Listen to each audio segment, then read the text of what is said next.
আমার নবীজি মায়ের মাথার কাছে বসিয়া মা মা বলে ডাকে, কিন্তু মা যে আর সাড়া দেয় না। এই জন্য সাড়া দেয় না, মা জগতের মধ্যে আর বেঁচে না। আমার নবীজি দুই চোখের পানি ছেড়ে দিয়ে বলে, আল্লাহ গো, আজকে মা জগৎ থেকে বিদায় নিয়ে চলে গেল। ও আল্লাহ, আজকে আমার মাও নাই, আব্বাও না, আজকে আমি কোথায় যাব, কোন জায়গায় যাব, কেমন করে আমার দিনটাকে অতিবাহিত করব।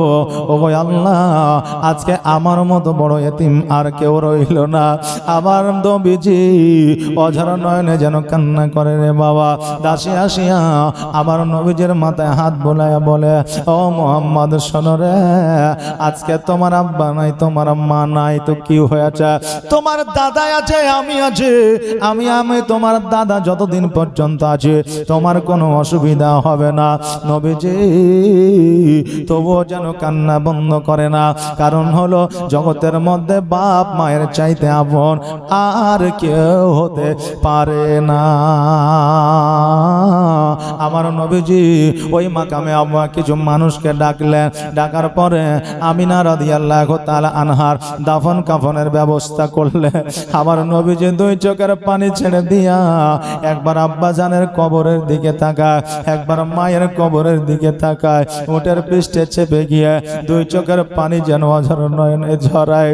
আমার নবীজি বাপ মাকে রেখে দিয়া ওই আপনার মাকামি আব্বা থেকে যখন মদিনায় যায়, আমার নবীর কলিজা যেন ছিঁড়ে যায়, নবীর দুই চোখ দিয়ে পানি ঝরে যায়। কাঁদতে কাঁদতে মক্কায় যখন পৌঁছে গেল, দেখছে যেন আব্দুল মুত্তালিব ওই কাবা ঘরের মধ্যে হিলান দিয়ে বসে আছে। আমার নবীজি জলদি করে উটের পৃষ্ঠে থেকে নেবে আব্দুল মুত্তালিবের যেন বাবা বুকের মধ্যে ঢুকে গেছে। আর ঢুকে যাওয়ার পরে বলে, দাদা গো, আজকে আমার মা নাই, আমার মা এই জগৎ ছেড়ে পর জগৎ গমন করেছে। আজকে মা মাকামে আব্বা থেকে আসে না, আজকে আব্বাও নাই, মাও নাই। দাদা গো, আমি নবী বড় এতিম হয়ে গেলাম। গো দাদা, আজকে থেকে আমাকে কে খাওয়াইয়া দিবে? আজকে থেকে আমাকে কে গোসল বানাইয়া দিবে? আজকে থেকে রাত্রে বেলায় কে ঘুম পাড়াইয়া দেবে? আজকে থেকে সোনামণি বলে কে ডাকবে? আজকে থেকে আমার কপালে কে চুম্বন করবে? দাদা গো, আমি বড় এতিম হয়ে গেলাম। আজকে মানুষের দাঁড়ে দাঁড়ে ঘুরবো দাদা, একবেলা খাবার জন্য কেউ আমাকে ডাকবে না।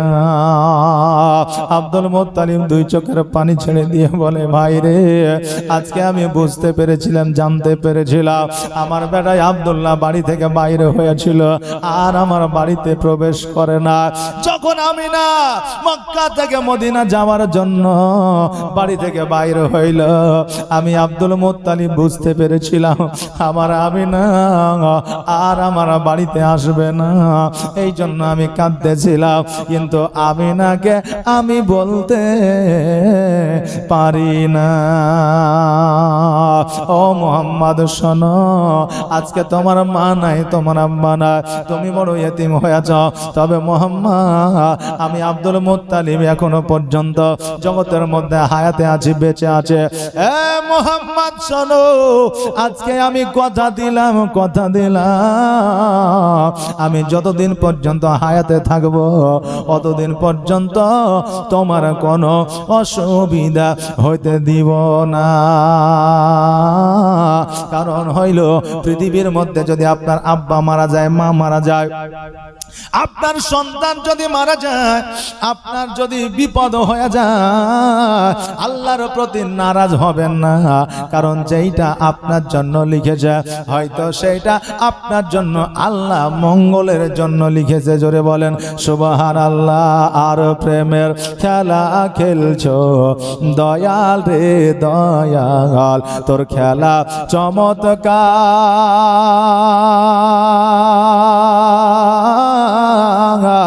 আর না পাকে মানুষ বানায়া আমি লাইছবা যার রে প্রেমের খেলা খেলছো দয়াল রে তুমি কাউকে দিলা 10টা সন্তান জায়গা জমি নাই আবার কাউকে দিলা কোটি টাকা একটাও সন্তান নাই কবি বলছে আল্লাহ কাউকে 10টা সন্তান দিয়েছে কিন্তু বাড়ি ঘর করার মতো জায়গা নাই আবার কাউকে আল্লাহ কোটি কোটি টাকা দিয়েছে গো কিন্তু একটাও সন্তান দেয় না বাংলাদেশ পাকিস্তান উড়িষ্যা ইরাক ইরান বেঙ্গালোর ছুটাছুটি করছে জানি একটা আল্লাহ যদি সন্তান দেয় এই চিন্তায় এই জন্য কবির ভাষায় বলছে তুমি কাউকে দিলা 10টা সন্তান জায়গা জমি নাই আবার কাউকে দিলা কোটি টাকা একটাও সন্তান নাই আবার মরার পরে কাঁধে করে কবরে নামাবে কে তার রে প্রেমের খেলা খেলছো দয়াল রে দয়াল তোর খেলা চমৎকার আর না পাকে মানুষ বানায়া আমি লাইছবা যার রে প্রেমের খেলা খেলছো দয়াল রে তুমি কারো কলিজা আগুন দিলা মা বাবা কেড়ে নিয়া আবার কারো করিলা চির দুঃখী সন্তান লাশ বানায়া আবার কাউকে তুমি কান্দাও দয়াল মনের মানুষ কেড়ে নিয়া আবার কাউকে অল্প বয়সে রাখলে তুমি বিধবা বানায়া রে প্রেমের খেলা খেলছো দয়াল রে দয়াল তোর খেলা চমৎকার আর না পাকে মানুষ বানায়া আমি লাইছবা যার রে প্রেমের খেলা খেলছো দয়াল রে আল্লাহ হুম্মা সাল্লাল্লাহু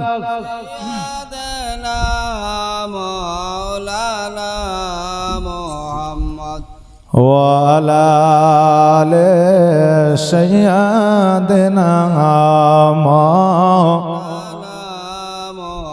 আবার আব্দুল মুত্তালিব রাদিয়াল্লাহু তাআলা আনহু বললেন ও পদ্মা শোনো আজকে তোমার আব্বা নাই তোমার মা নাই তো কি হয়েছে আজকে তোমার দাদা যতদিন পর্যন্ত হায়াতের মধ্যে আছে ততদিন পর্যন্ত তোমার কোনো অসুবিধা হতে দিব না আব্দুল মুত্তালিব রাদিয়াল্লাহু তাআলা যেন আমার নবীজিকে লইয়া রাত্রিবেলায় যেন বিছানায় ঘুমায়া আছে আমার নবীজি যেন রাত্রিবেলা চোখটা বন্ধ করে ডুকরে ডুকরে যেন কাঁদতেছে আব্দুল মুত্তালিব বলে এ মুহাম্মদ তুমি এইভাবে কাঁদিও না কারণ এইভাবে কান্না করলে আমি সহ্য করতে পারি না আর এইভাবে সারা রাত্রি যদি তুমি কাঁদো তোমার শরীরটা খারাপ হয়ে যাবে আমার নবীজি বলেন না দাদা গো আজকে আমি চেষ্টা করছি আমি কাঁদবো না কিন্তু আমার মাকে আমি বলতে পারি না আমার আব্বাকে আমি বলতে পারি না আমি যে বড় ইয়াতীম এটা আমি ভুলতে পারি না এ বাবা যে ভাইরা আমার মায়েরা জগতের মধ্যে যারা ইয়াতীম হয়ে যায় তারাই বোঝে জগৎ কত কষ্টের যাদের মা থাকে না যাদের বাবা থাকে না তাদের জীবনটা কেমন করে যে পরিচালিত হয় এটা একমাত্র ইয়াতীমই জানে আর আপনার আব্বা মা আছে বলে আপনার আব্বা মায়ের গুরুত্ব বোঝেন না। ইতিম যারা হয় এদের এত কষ্ট, এই জন্য আমার আল্লাহ তাবারাক তাআলা ফেরেশতাদের পর্যন্ত পাঠিয়ে দেয় তাদের দেখভাল করার জন্য। মা থাকে না বাপ থাকে না, দেখবেন তারা পড়ে যায় না। মা থাকে না বাপ থাকে না, দেখবেন তারা ক্ষুধার্ত থাকে না। মা থাকে না বাপ থাকে না, কিন্তু তাদের রোগবালা হয় না। কেননা আল্লাহর ফেরেশতারা পর্যন্ত তাদের আপনারা দেখাশোনা করে।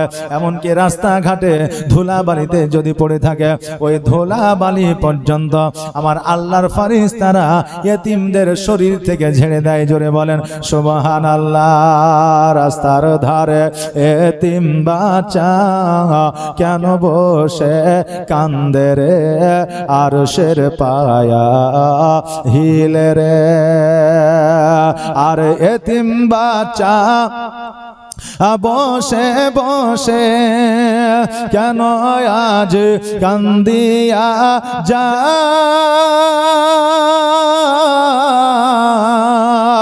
আর খোদা তাআলা ডেকে তামাম ফেরেশতাদের তাই তো কয়, ফেরেশতাদের তাই তো কয় তাড়াতাড়ি করে তোমরা, তাড়াতাড়ি করে তোমরা নাও না কোলে তুলে রে, আরশের পায়া হিলে রে। রাস্তার ধারে এতিম বাচ্চা, রাস্তার ধারে এতিম বাচ্চা কেন বসে কান্দে রে, আরশের পায়া হিলে রে। আর রাত পোহালো দিন ফোরালো, আর তো সময় না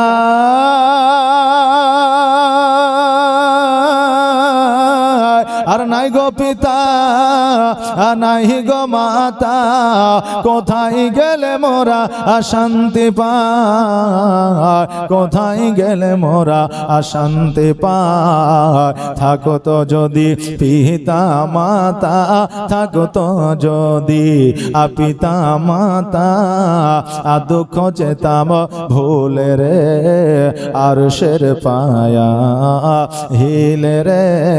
রাস্তার ধারে এতিম বাচ্চা কেন বসে কান্দে রে, আরশের পায়া হিলে রে।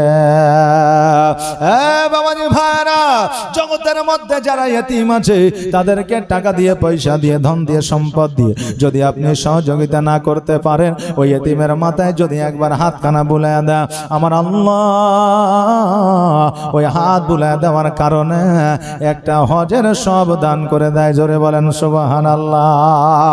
এতিমের মান ও মর্যাদা আমার আল্লাহ বাড়িয়ে দিয়েছে।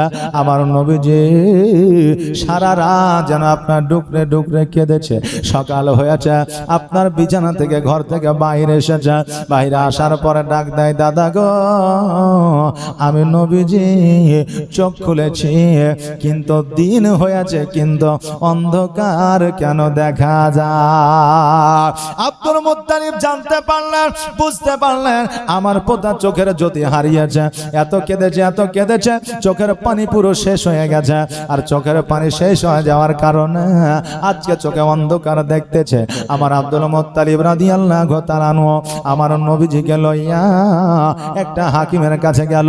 আর হাকিমের কাছে যাওয়ার পরে জানো আমার নবীজির নামখানা, পরিচয়খানা যেমনই পাইল, অমনি আব্দুল মুত্তালিবকে বলল, শোনো রে, এই ছেলেটিকে, এই বাচ্চাটিকে আর এই জায়গায় রাখিও না, যাও যাও যাও বাড়িতে নিয়ে চলে যাও, কারণ এই বাচ্চাটির অনেক দুশমন আছে, কারণ এই বাচ্চাটি আখেরি পয়গম্বর, ইসলামের প্রচার ও প্রসার করবে, না জানি কখন তার প্রতি আক্রমণ হয়ে যাবে, জলদি করে বাড়িতে নিয়ে যাও, এই জায়গায় আর রাখিও না। আব্দুল মুত্তালিব বলল, তবে কি তার চোখ ভালো হবে না? বলে, শোনো রে, আজকে এই বাচ্চাটি ডাক্তারেরও ডাক্তার, মাস্টারেরও মাস্টার, হাকিমেরও হাকিম, উকিলেরও উকিল, দর্শনের দার্শনিক, অতএব এর চাইতে বড় ডাক্তার এখনো কেউ হয় না, কালকে কেউ হবে না, কিয়ামত পর্যন্ত কেউ হবে না। জোরে বলেন সুবহানাল্লাহ। আব্দুল মুত্তালিবকে বলল বাড়িতে নিয়ে যাও, নিজের থুতু মুবারক তার চোখে লাগাইয়া দাও, তার চোখের জ্যোতি ফিরে আসবে, তার চোখ ভালো হয়ে যাবে। আব্দুল মুত্তালিব আমার নবীজিকে বাড়িতে নিয়ে আসলেন। নিয়ে আসার পরে আমার নবীজের থুতু মুবারক আমার নবীজের নিজ চোখে লাগিয়ে দিলেন। যেমনই লাগিয়ে দেওয়া, আব্দুল মুত্তালিব বলো আস্তে আস্তে চোখটা খোলো। আমার নবীজি আস্তে আস্তে চোখটা যখন খুললেন, আমার নবী বলতেছে দাদা গো, আমি চোখে আগে যেমন দেখছিলাম তার চাইতে 1000 গুণ বেশি পরিষ্কার দেখি। জোরে বলেন সুবহানাল্লাহ। আমার নবীর থুতুর পাওয়ার কত ছিল, তবে আমার নবীজির পাওয়ার কত ছিল। আজকে বাবা কিছু মানুষ আছে যারা বলেন নবী আমাদের মতো ছিল। জোরে বলেন নাউজুবিল্লাহ। আরে আজকে নবী যদি তোমার মতো ছিল, আজকে নবী চন্দ্রকে দুখণ্ডিত করেছে, তুমি দেখাও। আজকে নবী আপনার থুতুর দ্বারাতে চোখের জ্যোতি ফিরে পেয়েছে, তুমি দেখাও। আজকে নবীর থুতুতে জাবিরের বাড়িতে খাবারে বরকত হয়েছে, তুমি দেখাও।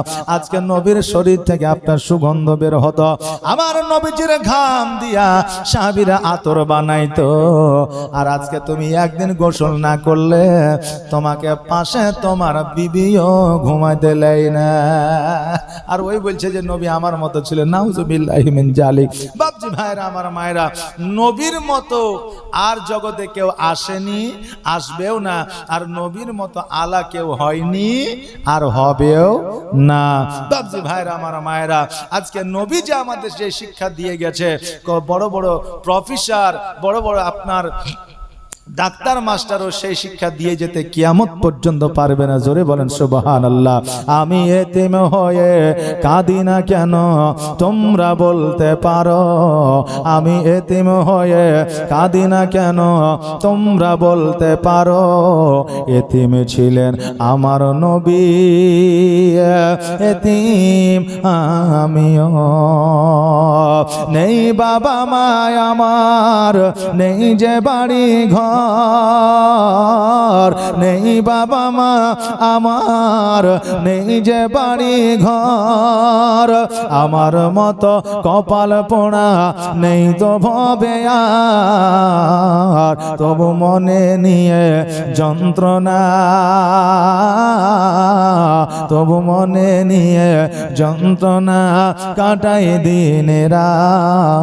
এতিম ছিলেন আমার নবী হযরত মুহাম্মদ, এতিম ছিলেন আমার নবী হযরত মুহাম্মদ। আমি এতিম হয়ে কাঁদি না কেন তোমরা বলতে পারো, আমি এতিম হয়ে কাঁদি না কেন তোমরা বলতে পারো। এতিম ছিলেন আমার নবী, এতিম আমিও। আল্লাহুম্মা সাল্লি আলা